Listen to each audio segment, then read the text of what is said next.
Welcome to the Inspiration for an Empowered Life podcast, sponsored by the Image Designers. They will help you look prosperous, feel prosperous, and be prosperous. Now, here's your host, the Image Master, Hollly Porter.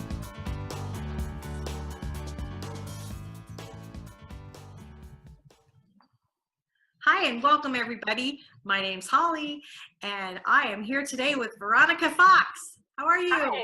Hi. I'm great. I'm doing great. So happy to have you on the show. Thank you. Yeah. I'm so glad you asked. Yeah, I'm excited. Veronica is also one of our authors. She co-authored the 40-40 Rules, Wisdom from 40 Women Over 40. Yay. Yeah. Best time of our lives. I know, right? So really, really excited to have you. And we have such great authors in the book. I'm so excited because they've just great people. Live all over the country and from all different countries too. I mean, like they live here now in the United States, but there's been a lot of diversity that we've had in the book. So I've really enjoyed doing it. And so today, really, this is all about you. And we want to talk about, we're going to jump gears a little bit. Most people that I'm interviewing were talking about, what they do and what their career, which we know you have a real estate background, right? Yes. 25 years. 25 years. So, I mean, for your livelihood, that's what you do. But really, what I want to share with the listeners is you had a book that came out in 2016. And let's talk about that. Like, your story is really, really touching. And anyway, so tell us a little bit about that. Yeah. Well, the name of the book is called Thank You, God, for Not Answering My Prayer. It's an autobiography I wrote about my son and I. And in talking to the publisher and the editor, they suggested I make it my story. I had originally decided to tell the story about someone else. It's about her and them and they. And it didn't have the depth maybe or the personal touch that they wanted. So they suggested that I redo it saying, this is my story. This is my pain. This is my anger. This is my frustration about what life has thrown at me. And my publisher's wonderful. Donna Kretsch is her name. She's great. She's brilliant. She's intelligent, very successful. And I trusted her and decided to make it my story, make it just me, all about me and my son and our journey together. And it was a painful process, but it was good. It was good. And she suggested I go into my past a little bit because my childhood was very difficult. I grew up in an abusive home, but it was also a home where it was God-centered. Went to church 3 times a week. Was taught a lot of things about God that when I grew up I really didn't understand because it gave me a view of God that really wasn't good. It wasn't. But that's how I grew up, and I have a lot of mental illness in my family that I learned when I got older, and a lot of dysfunction, and didn't really know that until I started seeing people with mental illness, and my son was one of them. But I didn't know the gravity of the situation when before I adopted him. His birth mom just abandoned him. I was his babysitter, and she just never came back to get him. And I was single. So, like, you're just sitting there having a daycare, and you're watching this baby, which was how old? At the time when I started watching him, he was about 4 months old, but he was born 3 months early, and she had just brought him home from the hospital. And I didn't know the reason why. I knew he was very little. I knew he didn't really do anything. He just kind of laid there, so I didn't bond with him. Didn't have much interaction. I did a lot of real estate while he was there because he just laid there. Yeah. And was very quiet. I made phone calls. I could, do, you work out of your home, so I could be on the computer doing what I needed to do. So I just thought because he was such a preemie, he was born so early and spent that part of his life in hospital. I didn't really put 2 and 2 together. It really wasn't my business, I guess. I would have asked. Well, yeah, I probably should have, but I just took How care long of did him. you have him at your home, Well, babysit until the day she didn't come back? it was 8 months. It was from January. He was born in September. Came home from the hospital in January. So from January to about August, I just So really, babysat him. like a And 5-month-old with being preemie, though, right? he was 1.5 pounds when he was born. So Uh. he was 13 inches when he was born. So he was very, very tiny. Just so tiny. His little diapers, his clothes, everything was so little. And I'd never taken care of a baby that small before. I've been taking care of kids a good part of my life because that's how I make my money when I was younger. I was good with kids. I love kids. And so I had no problem taking care of him at all. And she was just a girl in the church I went to that needed some help with her baby. So I probably only watched him 3 or 4 times a month, just for 2 or 3 hours while she would go to her doctor's appointments and do what she needed to do. And again, I just didn't think a whole lot of it. But then I did start questioning some things, and I would ask her about it because he wasn't getting bigger and he wasn't doing what babies his age should do. And I just, I guess I did get a little nosy at the end there, towards the end where she left. Like, okay, what is the doctor saying? Are you taking him? What's going on? Because he doesn't really drink that much, and he was still on formula at 10 months old when she was bringing him. And I'm like, isn't that kind of a problem here? Shouldn't he be on food by now? And she really didn't have a response for me. It was kind of like she brushed it off and it was no big deal. But I was concerned. I was quite concerned, and I got to be pretty good friends with the lady she was staying with. She rented a room from this lady, and I got to be a little bit of friends with this elderly lady. And she would allude to things now and then that, the mom was just not quite right. And so in August, when she said she wanted me to watch him, I did it just like I always do. I would go pick him up, and then sometimes I would take him to the office, real estate office. He was so quiet, he didn't bother anyone. So I would usually just go home, and she would call me. At that time I didn't have a cell phone, and she would just call me to bring him back home when she was done. So she didn't really drive. She would get a taxi and stuff, so she wouldn't be able to tell me the exact time. But she would just call me when she wanted me to bring him back, and I would bring him back and drop him off, and that was our kind of what we did. So it got to be 3 or 4 and 5 hours, and it's getting late at night, and I'm getting worried, and I go to her house again.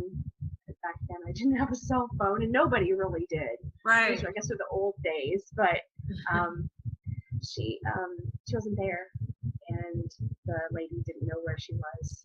And so, I got some things together that he would need, and took him home with me, and that was a difficult time.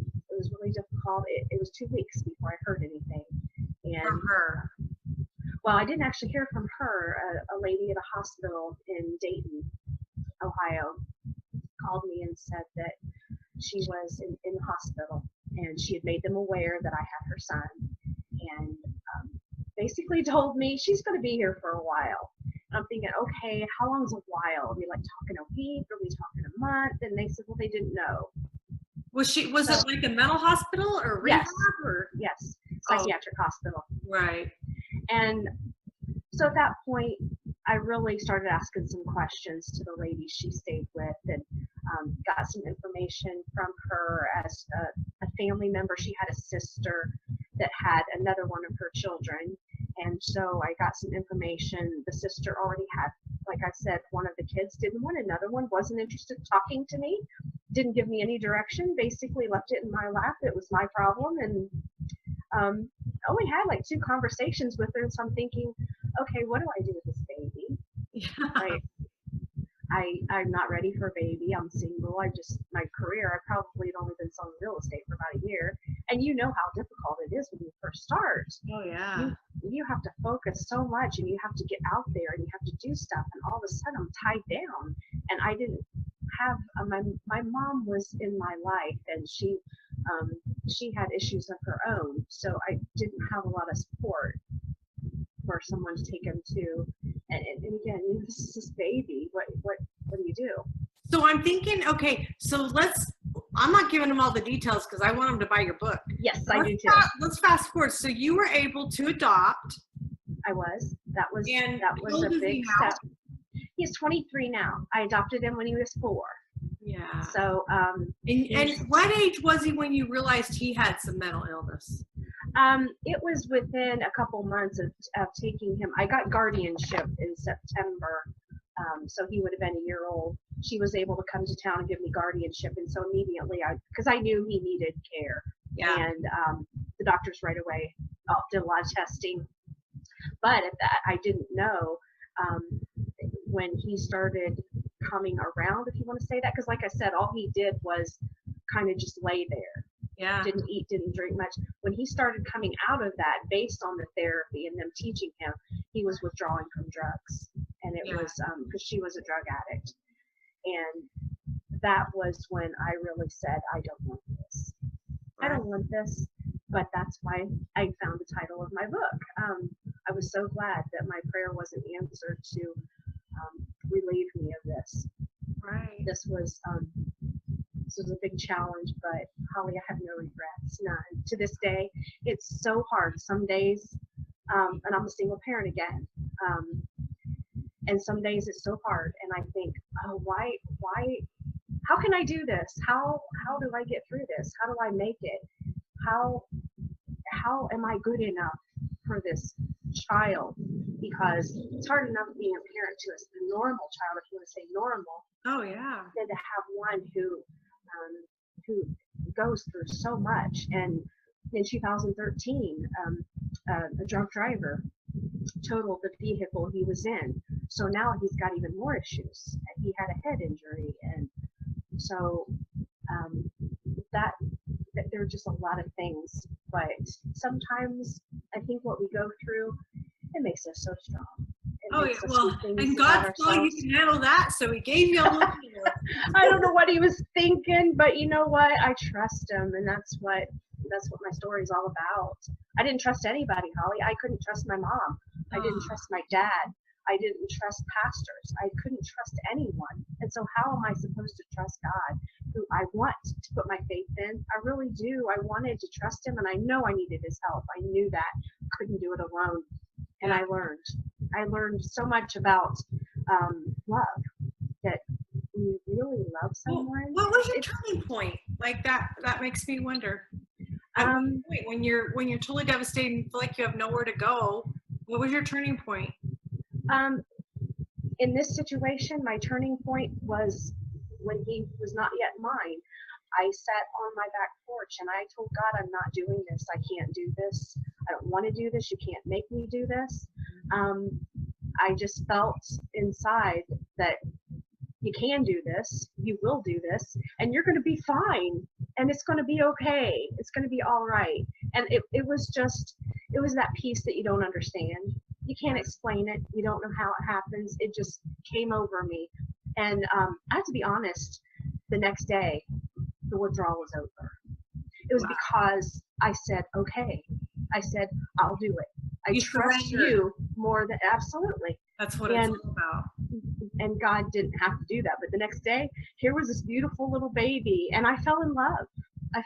But at the same time, I didn't think I was good enough. I'm a single parent. So the way I see it, just because I do energy stuff, you shifted and he shifted. You're right. It was amazing. It was one of the best times of my life. But then I struggled about, okay, do I deserve putting this child through being a single parent and not having a man in his life and doing that to him, because that's what I grew up with, without a dad. And so I had all those struggles, but everything just fell into place. It really did. And you probably saved his life. I did. The doctors told me that if he would have stayed with her longer, and I won't give away my story, but there was a lot more to it than what happened. I really did save his life. Now? I'm sorry? Does she have any contact now? She doesn't. She threatened to take him away from me. he was, like I said, 4, and he'd been with me since he was the guardianship when he was almost a year. So she said she wanted to come back, but she ended up leaving town. We couldn't find her, and she was with her ex-husband who got her addicted to drugs supposedly. Right. And she said that they wanted to take him and raise him, but she had four boys total, and she doesn't have custody of any of them. And so I decided in that moment, I'm going to fight you for this baby. I want him now. He's mine. He calls me mommy. He was And her youngest. He was the baby. Where were the other children when you were watching this one? The one was quite a bit older. The oldest was with her sister. One of them was adopted out to somebody. The other one was with her. I don't know if it was her ex-husband or a boyfriend, but that child was with the dad. Oh, okay. So, and I got to meet him, and I was so glad. The conditions were deplorable. I wanted to take that little boy and just run with him. I knew I couldn't, but it was not a good situation for that one. So what's the biggest thing you think you learned out of all of this in the end? You know, I mean, you had a rough life growing up, and then you got handed this, you know, situation that you didn't ask for. I mean, what do you think is the biggest lesson out of all of it? I have to be honest, the biggest lesson is if God brings you to it, he'll bring you through it. Yeah. Anything that comes into your life, whether it's related to God or whether it's just happening, you can do it. You can do it. We are so strong, Holly. We have strength down inside of us that we don't know we have until we're there. And all of a sudden, when you know it's the right thing and you know it and you believe in it, you got to believe in yourself. What's the strength you could offer? I love that, by the way. What's the strength, though, you could offer somebody going through a hard time, like with somebody, a child with special needs, you know, and mental illness? You know, we're dealing with that a lot more now, it seems like. What would you advise them? I would advise them to just be patient. Be patient and love that person unconditionally, no matter what they do to you, no matter what they say to you, no matter how they're feeling. Just breathe and be patient and be calm. Be compassionate. Show empathy for that person, because if that person has a mental illness, it's not really them. It's the disease. It's what's going on inside them. My son has moments of so much chaos in his brain, but it's only in his brain, and he can see it and smell it and hear it and taste it, but it's not real. It's not there. And to just be empathetic, that you feel, okay, I understand you're going through this, and this is what you really think is happening, and it's okay, because you can't talk them out of it. Right. You just have to be there for them and say, I'm here, you know, I'm here with you, and you're going to lose sleep, and it's going to be hard, and you're going to cry, but it's just not a disease you can understand. It's just something, the only thing I can do is be there for him. Just to say, I'm here for you, and I love you, no matter what you do, I'm here, and we can get through this. We always do, and it's a tough day. Tomorrow will be better, and just love them. Just show love, and love is the easy word to throw out, but it's so much harder to show it sometimes. It is, but that person can feel that. They really can. They can feel if you really care, and they can feel if you really love them, no matter what. And so I've grown a lot. I've learned a lot with this boy. This boy has made me so much better. What's his name? Jared. Jared. Jared. His birth mom gave that to him, Jared Scott, and I really liked it. Yeah. So I kept that name. He's had 3 last names because he had her last name, and then when I adopted him, he got my last name, and then when I got married, I changed his name because he wanted to. I'm divorced now, but we have the same last name, and so it meant a lot to him. That's what he wanted. So. Well, I love your story, and just to wrap things up, like if somebody wants to contact you, we'll put the link here as well. If they want to get a hold of you, what's the best way to get a hold of you? Well, I have my own website. It's called veronicabfox.com. It will link you to Facebook. You can buy my book through there if you would like.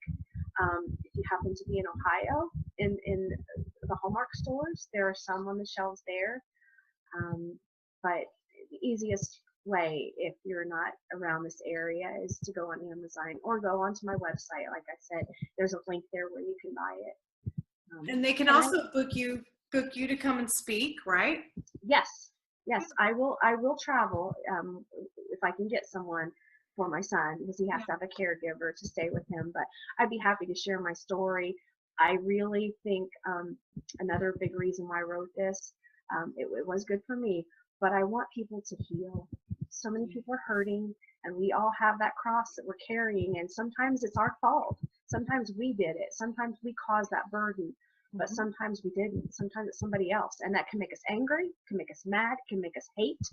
Yeah. And people need to heal from that. They need to realize it's okay. You have this cross, and it really sucks to carry it, but we'll be okay if we just relax and just give it our best. Give it our best shot. You have a beautiful story of unconditional love, and I honor that, and gave me goosebumps today. Good. And it's a really good message that I think more people need to have. You're right.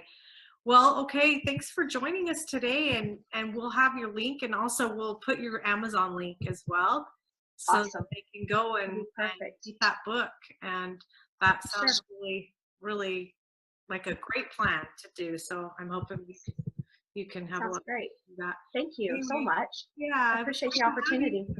Sure. Have a great one. Thank you.